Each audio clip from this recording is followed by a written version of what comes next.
This is my footage from taking a private tour into the heart of Syria. I spent many months doing my research on this country. I'd advise you do the same. This video is not sponsored by any government. So without further ado, let's dive in. Hello guys, and welcome back to the channel. It's been a while since I filmed, so yeah, we're back with a big one now. This is going to be huge. I'm currently in Beirut, Lebanon, in my hotel room here, as you can see, and here is where the Lebanese driver is driving me to the Syrian border. We'll get the visa, and then the Syrian driver will take me from the Syrian border in to meet my guide. So yeah, everything's organised, good to go. I'll not film much at the border, you're not allowed. I'm not drawing unnecessary attention. But I didn't sleep much last night. I'm a bit nervous about this. I say a bit, I'm very nervous. It only really hit me last night that I'm actually doing this, you know. But we want to go in and we want to see hopefully something different than what we see in the news. We want to see people actually living their lives, going about their day, having jobs, just acting normal really. That's what we want to see, that's what we want to get out of this. Hopefully see some beauty in Syria that doesn't really get shown anywhere. But yeah, we are getting ready to go and get a bit of breakfast, and next time I'm recording I'll be inside Syria. So after a 2-hour drive and getting to the Syrian border and having my backpack searched 6 times in the space of 10 minutes thoroughly by the officials, I'd finally arrived into Syria, a land that I never thought my entire life that I would visit. Looking out the car window and looking across the deserts, I couldn't believe that I was actually here. Was this really what the news made it out to be? I was sure about to find out. So after another 4 hours drive from the border, we had finally reached the capital of Syria, Damascus, what is known to be Syria's stronghold and untouched mainly from the war.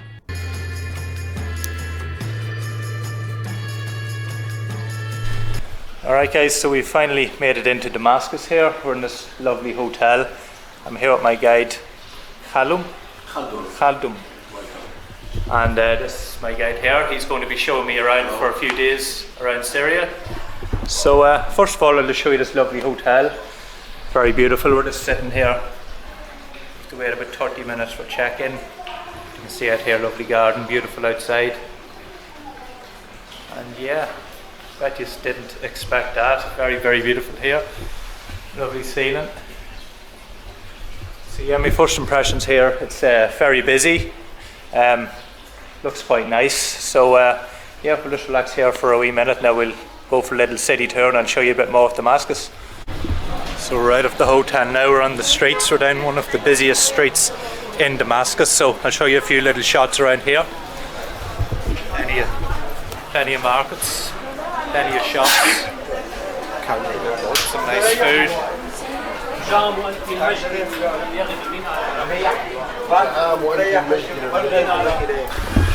Yeah, plenty of people about, so quite nice little setting, very beautiful. And yeah, we'll check out a few shops and see what they have to offer here. This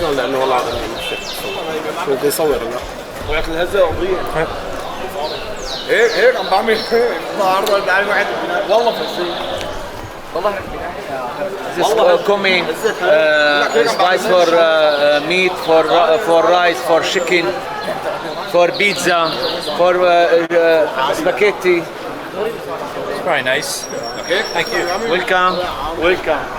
So yeah, we're just in the market now, the spice market, and it is 300 years old, this market. A real strong, nice, pleasant smell of spices. So I'll show you a few more shots here of the market.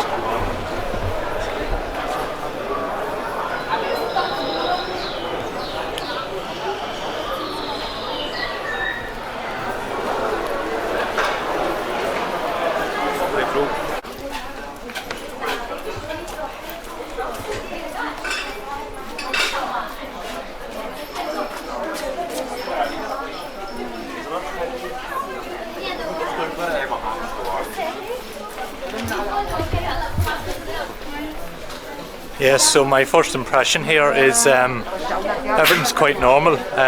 People just going about their daily lives, you know, shopping. Really nice to see. People probably don't think that when they come here that you'd see that. So yes, a pleasant surprise really. So after 1 hour strolling around the markets and getting familiar with Damascus, Callum, my guide, took me to a beautiful museum where inside, to our delight, we've seen a bunch of Russian students performing a dance for the audience. They were so proud of this dance and putting on a show for everybody in a country where I thought that foreigners would not be welcomed and that they would only be staying with themselves. Much to my surprise, this was great to see.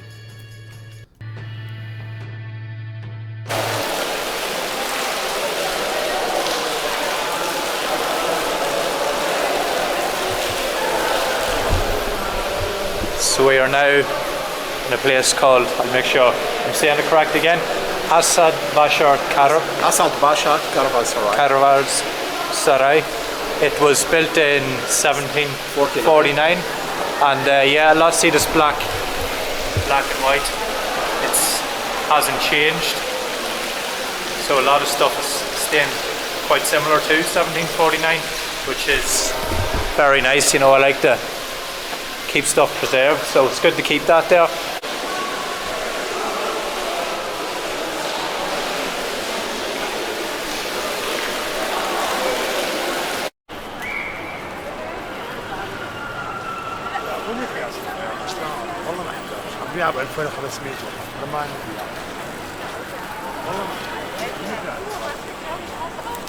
So after diving further into the beautiful city of Damascus, we thought it was time to stop for some food, and afterwards we went for some local Syrian ice cream.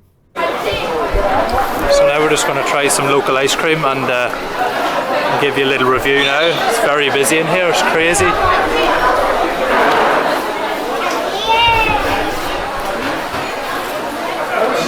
Let's try some of this. Very, very nice. Very good. And here we have the pudding.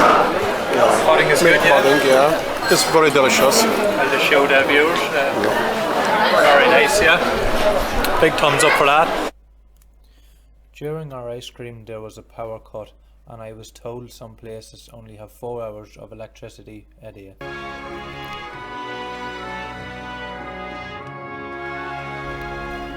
So after we had our ice cream, we visited one of the most historic places in Damascus, the Great Mosque. And my very first time being in a mosque and seeing this well-preserved mosque, again from the war, was very, very pleasing. And you could tell by Khaldun that he was so proud showing off this mosque and showing off a religion that people only have got a bad reputation of and think awful things whenever they think of it. Yeah guys, that's the first day in Syria done. We just took it easy enough today. We just explored the markets and all, got a feel for Damascus. Tomorrow we'll be actually leaving Damascus and going up north, so we might see a different side of the country by doing that. You know, driving through countrysides and all. You'll really see where the devastation took place. I think Damascus wasn't too badly hit with the war, so felt comfortable enough throughout the day. Again, I was walking around as always on my toes, but yeah, the guide made me feel very comfortable. And just on that note, I did ask the guide to go on camera. I was going to interview him about the money situation here, but he didn't really want to get into politics, which you can understand. It probably paints a bad picture of the country, but basically the money crashed due to sanctions here in Syria, and basically a car from 1985 will be worth about $6,000, and the monthly salary here is roughly $30, so it's just not feasible. You can't do it. So it's quite a difficult situation here. You know, the money's not really worth much here in the country, so I brought US dollars with me. I changed it at the border and got a good enough rate on that. But again, if you come in here, take US dollars. I think even euro, the rate is poor enough. But yeah, I'll hit the sack here now. I'll show you the room before I go to bed. So we seen the outside of it at the start of the video, and yeah, my bed again very messy. I just drop everything. But that is the room. It's a 5-star hotel. It's very small. I think there's only about 10 rooms, but I'll show you the bathroom as well. It's really quite fancy, and the bathroom's quite modern, you know. People probably thought I was going to be staying in a shack when I came here. That's That's the honest truth. But the bathroom is pretty standard, pretty nice. Yeah, that's it. And I'll hit the bed now, and now we'll get back at it tomorrow. We'll see a different side of the country. Alright, so day number 2 here in Syria. I am just looking at my itinerary. So today we are heading up north. We are going to Homs, Crack and Aleppo. So we'll probably see a different side of the country now. You know, we'll be driving through the countryside, seeing cities that were again greatly affected by the war. So yeah, we'll probably see the real Syria now, and be interesting to see. So let's head northward. Our first stop in the day took us to the mainly Christian town of Malula. Malula was targeted heavily by ISIS during the war, and they tried to obliterate the whole town in 2014. Thankfully, these people are starting to rebuild the town. So we just made one of our stops now, heading north. We are in Malula, and it is a town that has got Christian and Muslim population, so they're living together, very happy. And the people here still speak the same language that Jesus Christ would have spoke. I think it's the only place in the world that This is the only place in the world speak this language, Aramaic. Aramaic language, and we'll try and listen to a little bit of that. Okay. So we're going to talk to Ghassan. There's a little shop here in Malula. Here's Ghassan. He's going to speak the language that Jesus Christ would have spoken. So let's listen to what he has to say. So هلا راح نقول له انا اسمي كذا وانت شو اسمك؟ انا اشم غسان هج مو اشمخ. يعني اي واحد بفهمها هاي بس تعمل له What's your name in Aramaic here? Niall. My name's Niall from Ireland. Yeah. اهلا وسهلا واخ بمعلولة بسوريا بشرف جناح. Thank you. It's very, very beautiful place. Could you ask if he stayed during the war? Did he leave Malula and come back? عم يقول خلال الحرب ضليت هون معلولة ولا طلعت؟ هلا طلعنا 5 اشهر بين ما He left this Malula for about 5 months. Yeah. After that. 5 اشهر بعدين رجعنا. After that he came back to Malula. I know Syria is getting much better now. It's getting safer for everybody. عم يقول لا سوريا أحسن وفيها أمان أكثر. ايه اكيد هلا الحمد لله منيحة. عيسى بحر وش عيسى. Safe completely. نمر ليلة نقول له صلاة الربانية He wants to pray in Aramaic language. صلاة الربانية بالعرامي. أو بحتي بشمو يشكتش إشمخ يصير ملكخ يخمد بشموي بالرعة أبليح لحمح جوهرو أخل يوم بيومي غفر لح طيوثح يخمن أنا حن غفر غيرينح لا جعبرينا حبجي غريبجا نجانا حمشيذا لأنه ليخ ملكة وقدرته ومجده يا أبو إبرا وروحك وشو آمين. شكرا. Thank you very much. أهلا وسهلا يا هلا. Thank you.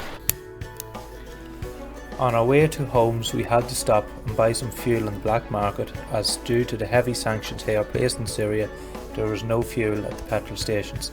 This fuel was brought illegally by this family across the border with Lebanon, and yes, he is smoking a cigarette as he's filling up the tank. So we just made another stop here now. We are in Homs. The population before the war was, am I correct, 1.3 million? And now it is 800,000 people. The city is hit very hard by wars. You can see now there's a lot of damage. I'll show you a few. Quick wee look. Buildings completely destroyed.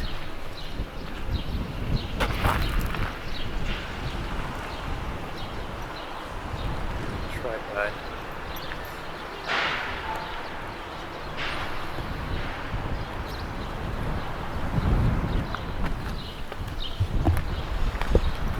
Yeah, just destruction everywhere.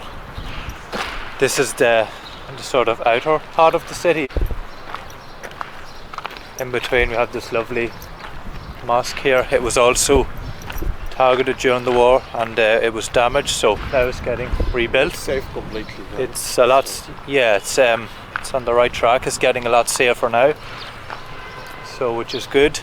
What year did it start to get safe again? 2016 or 17? Yeah, it's 16, 15 and 16. Was different. Yeah, so 15 and 16. A lot of people left here and they had to go to Damascus. They lost their homes, as you can see right around. Yeah, it's a pretty hard-hitting place. Didn't see too much damage until we came here.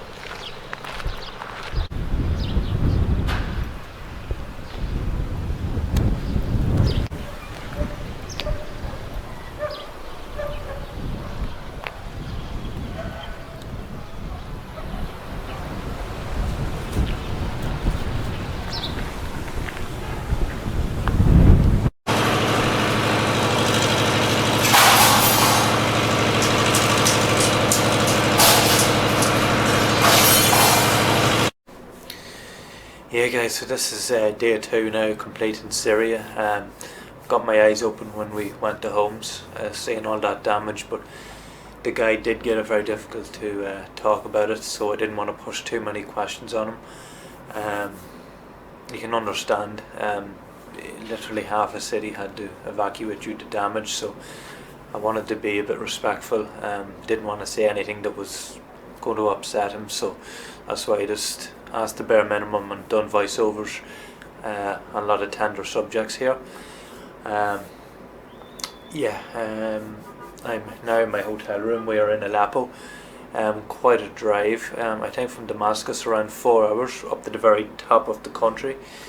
The border with Turkey is about 120 kilometers from here, but the relations between Turkey and Syria I don't think is very good, so it'd be very difficult to cross that border into Turkey. I'll show you the room now. It's a 4-star hotel, very modern, and it's very fancy again. The hotels here are quite impressive from what I've seen. So let's take a little look here.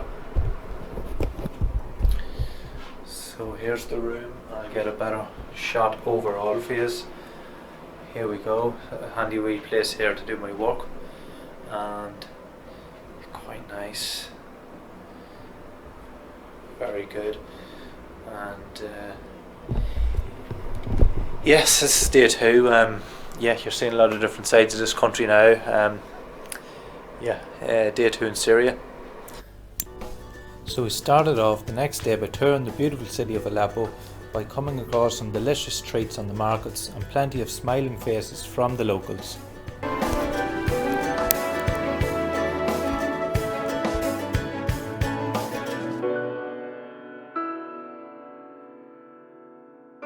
So we're now here in the caravanserai, and it's from 1682, correct? And Aleppo here was the trading centre of the country, so very, very important country here in Syria, or very important city here in Syria. And I'll just show you that around here people would have came from all over to trade, you know, would have been very, very busy years back. So as you can see, it's quite beautiful, and all of these are just starting to get repaired so they can be used again, which will be very good to see. This one is huge, so it is.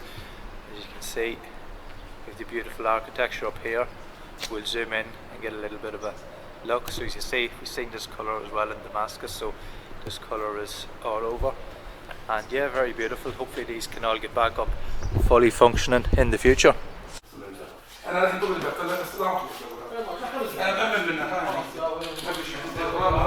So we're just going to do a hammam here in Aleppo, and it's just being refurbished. So basically the men come in here, you get changed here. It's called Anahasin Hammam. Anahasin hammam from the 11th century. For 11th century, 11th century.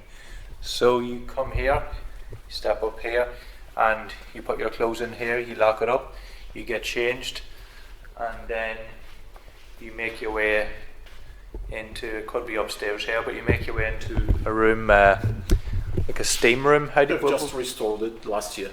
Yeah, last year, so it's going to be open soon, hopefully. It's very beautiful, very big one. I was in a smaller one in Damascus. What do you call the room with all the steam? Usually the old hammams has 3 sections. This is the cold section. So the people change the clothes here in this place, and after that they go inside the middle section or the warm section, and then after that there is the hot section. Yeah. So now we'll go inside to see this part. Yeah, so let's go and have a little look here. Usually it has a small door here to keep the steel inside.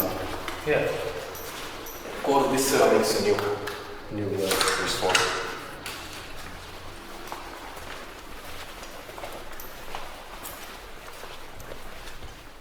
As the old design, usually it has dome and small holes for lighting, natural lighting.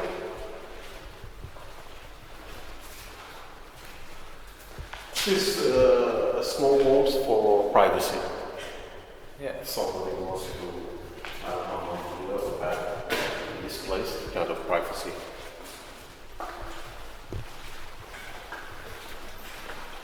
This is the middle section here.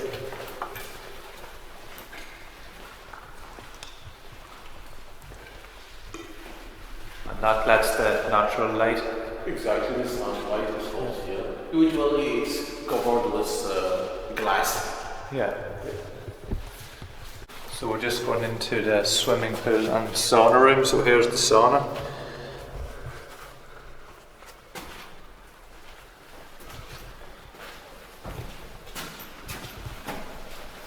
And here's the swimming pool. Yeah. You didn't expect that? No, from outside, I didn't think so, no. It's very beautiful here. So we're just walking through these huge markets here and people everywhere very busy, all trading. Show you a quick wee shot here. Buy something? I think I will get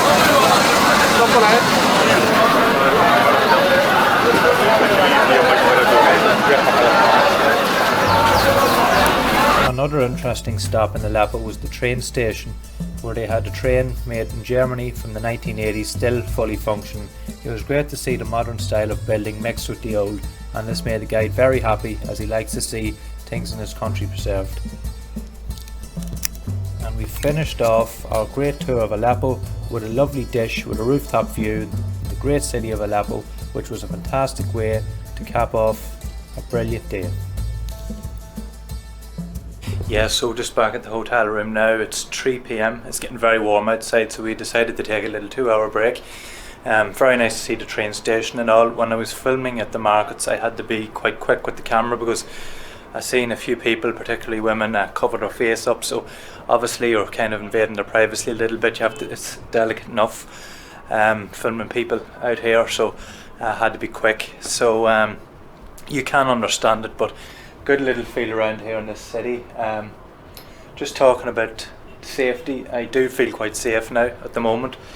However, last night when I was sleeping around 1 a.m. I heard a big loud bang just outside the hotel, and yeah, I didn't really know what to think, but I looked outside and then there was people gathering for a celebration for a basketball victory. So yeah, it's probably not somebody you want to be hearing that happen, but all was okay, thankfully. And I was just told as well from the guide that the day before I came here that Israel actually bombed both airports in Damascus, the civilian one and the army one, and they completely destroyed the runways. So you know, they're trying to move on from all things war and things like that. This isn't really helping the situation, you know, but these people are rebuilding, they're smiling, they're trying to get on with their lives and make this place great again. As we left Aleppo the following day, we made one final stop at the beautiful citadel. Thankfully this place was not touched from the war.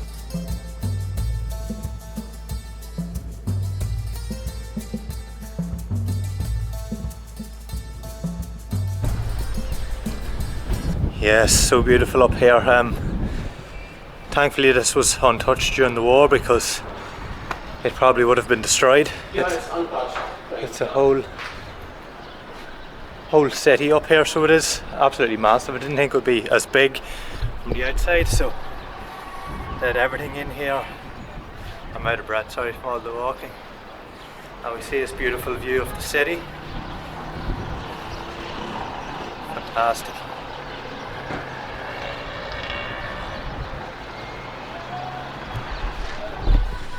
Yeah, this is world class tourism. We even have a style of an amputator over here. World class tourism, and not too many tourists to see it. Thankfully they're coming back, but this is fantastic. Hopefully this can have more people to see it in the future, because it's really worth visiting. I think here is a good place to finish the filming off here in this beautiful citadel.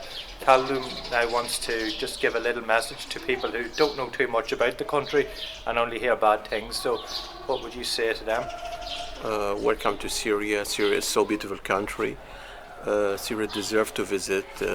Syria is safe again. We are now in the citadel of Aleppo. It's so beautiful. Syria has so beautiful places like Aleppo, Palmyra, Bosra, Damascus. So it's rich of history. The people are very friendly. Please visit Syria, the cradle of civilizations. Yeah, that's a great way to end it.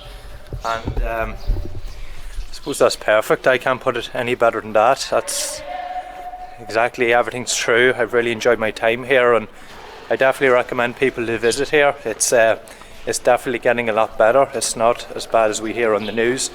As you can see, throughout my adventure here, I've really enjoyed it. I've had a good time. I felt safe. Guides here are very knowledgeable. So yeah, I definitely recommend to check this place out. Alright guys, so I am now out of Syria and I'm back in a hotel room in Lebanon. Feels strange being fit to walk around without a guide or minder. Yeah, you take these things for granted really, and it's great to have a bit of freedom back again. No point saying otherwise, but quite a surreal experience.